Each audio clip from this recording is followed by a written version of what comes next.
Assalamualaikum warahmatullahi wabarakatuh. Semoga kita selalu dalam keadaan yang sehat. Halo, saya Dia Yusulika dari mata kuliah Pendidikan Agama Islam, offering C18 yang mana diampu oleh Bapak Abdul Azim, Universitas Negeri Malang. Di sini akan sedikit memaparkan materi mengenai konsepsi manusia jika dikaji dalam agama.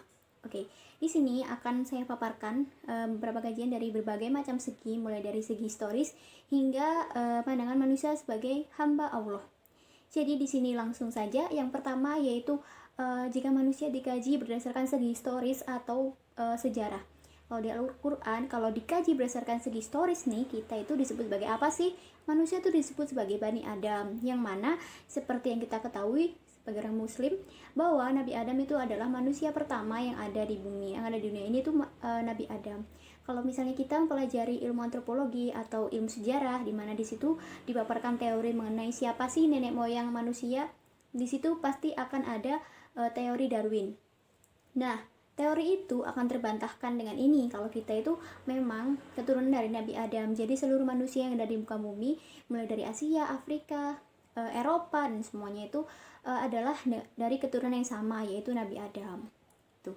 Nah, kemudian di sini Nabi Adam kan tidak mungkin hidup sendiri ya. Nabi Adam itu pasti mempunyai pasangan.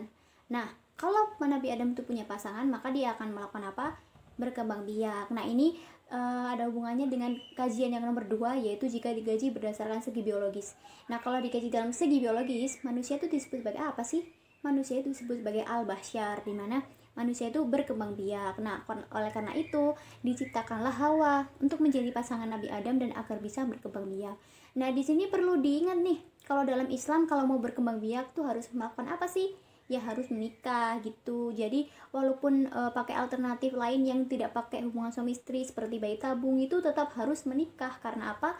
Karena sel sperma yang digunakan saat proses bayi tabung itu adalah harus punya suaminya. Jadi apa-apapun harus ada pernikahan terlebih dahulu begitu. Nah, di sini kalau berkembang biak berarti kan ada pasangan suami istri, ada laki-laki dan perempuan, di mana itu merupakan suatu kebutuhan atau saling melengkapi, saling membutuhkan. Nah, ini juga berhubungan dengan kajian yang nomor 3, yaitu manusia sebagai makhluk sosial.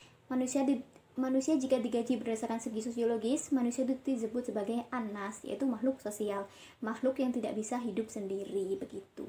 Kemudian untuk kajian yang nomor 4, yaitu disebut al-insan, atau jika dikaji berdasarkan segi intelektual, di mana seperti yang kita ketahui bahwa kita manusia itu, Allah sendiri pun menyatakan bahwa kita itu adalah makhluk yang paling sempurna daripada makhluk lain. Karena apa?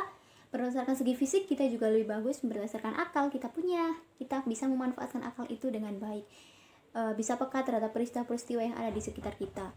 Contoh saja kalau dibedakan dengan hewan itu melakukan apa-apa itu dengan menggunakan insting, bukan dengan akal. Nah, kita kan menggunakan akal.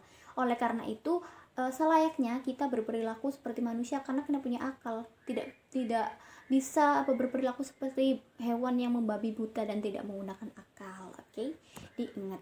Kemudian ini setelah segi intelektual nih, kita sampai pada pembahasan manusia sebagai Abdullah, hamba Allah. Jadi status kita manusia di bumi ini tuh, kita itu hanya hamba.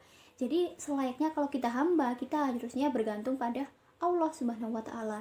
Semua yang ada di bumi, semua yang ada di dunia ini, yang paling kuat itu hanyalah satu, yaitu Allah. Jadi kita harus bergantung pada Allah, menyandarkan semua masalah, semua yang berkenaan dengan diri kita itu kepada Allah. Karena apa?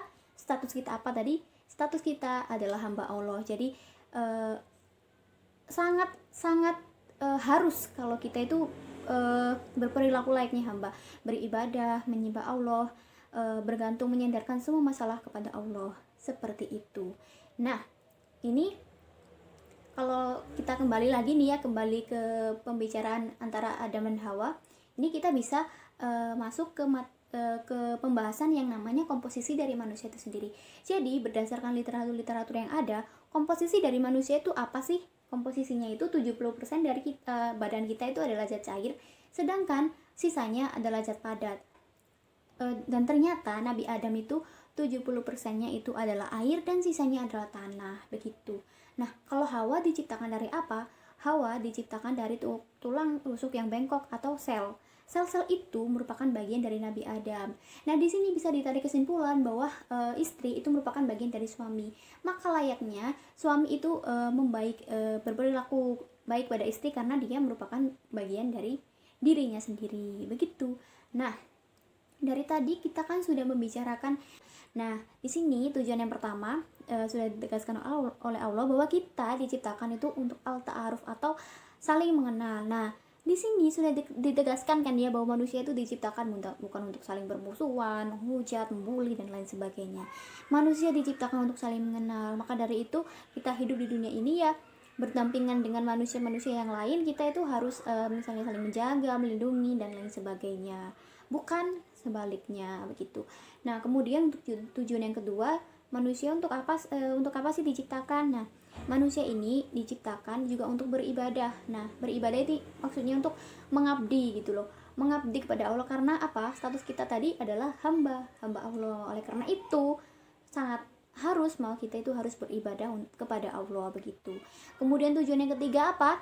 Tujuan yang ketiga itu adalah kita diciptakan di bumi adalah untuk menjadi khalifah di bumi. Menjadi khalifah di bumi itu maksudnya seperti apa? Menjadi pemimpin di bumi dengan ajaran-ajaran yang berdasarkan Al-Quran dan tentu saja dituntun oleh Rasulullah SAW. Jadi menjadi pemimpin untuk menjaga dan melestarikan bumi ini dengan ajaran Al-Quran dan tuntunan Rasulullah SAW begitu. Ini sesuai dengan Quran surat Al-Baqarah ayat 30. Semuanya sedikit materi ini sudah saya jelaskan. Semoga materi ini bisa bermanfaat untuk kita semua, saya dan anda semua, teman-teman semua. Semoga kita bisa menjadi manusia yang lebih baik, bisa melestarikan bumi ini dan bisa melaksanakan tujuan dari penciptaan manusia itu sendiri. Terima kasih. Mohon maaf juga kalau ada kesalahan kata, kekurangan dalam penyampaian materi karena di sini kita juga masih sama-sama belajar. Jadi terima kasih sudah mendengarkan dan melihat video ini. Wassalamualaikum warahmatullahi wabarakatuh.